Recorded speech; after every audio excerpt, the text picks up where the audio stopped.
Myself, Dr.M.Saranya, Assistant Professor of BBA Department. Now I am going to present a case study, a business management case study. The Mike story. Mike was a young Nigerian businessman who received a sizable inheritance from his late father and has decided to start a taxi cab company in the popular city of Lagos, Nigeria. As a new business, Mike recorded a sizable amount of income even though the competition was fierce. After a couple of years, Mike's business has grown up to 7 taxis in his fleet and the money was rolling in. Then one day, one of his drivers calls him from the road that he was involved in an accident.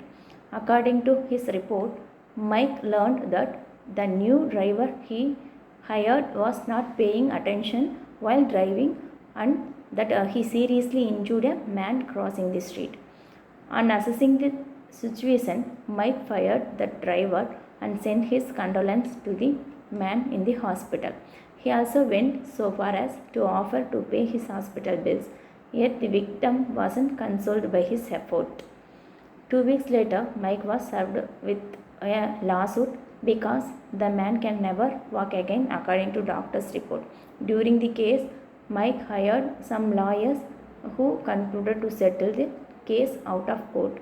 Finally, the sum decided was waste, but Mike didn't have any choice. This was so because Mike had not formed a corporation or limited liability company.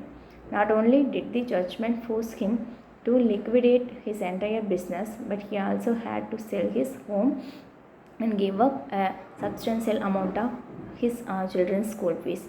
At the end, Mike was devastated, especially when he learned that had it been formed a limited liability company, only the business would have been lost and his home and family's financial futures would have remained intact. He was also surprised to further learn that had he placed each vehicle under comprehensive insurance policy, even the car that hit the accident victim would have been covered, and Mike would still have his business and 6 other cars in his fleet. Lesson from the business management case study: every business has its own risk, which the entrepreneur or captain of industry must surmount. That something has not happened does not mean all is well in business. If you are business, you should save up capital for the rainy days, despite the social political environment. Every problem leads to new discoveries and solutions. Yet this is not an example of successful entrepreneur.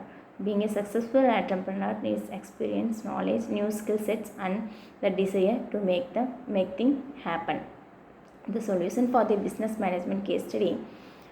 This case indeed provides a real-world scenario that demonstrates how business work for different types of companies or industries. Business owners therefore have to pick the structure that best meets their investment needs. If your business will engage in risky activities like trading stocks, transportation, or roofing contract, you will surely need to form a business organization that provides protecting against personal liability. This will shield your personal asset from business debts and legal claims. Normally, many business start out as sole operations or partnership. How your initial choice of a business structure is not cited in stone.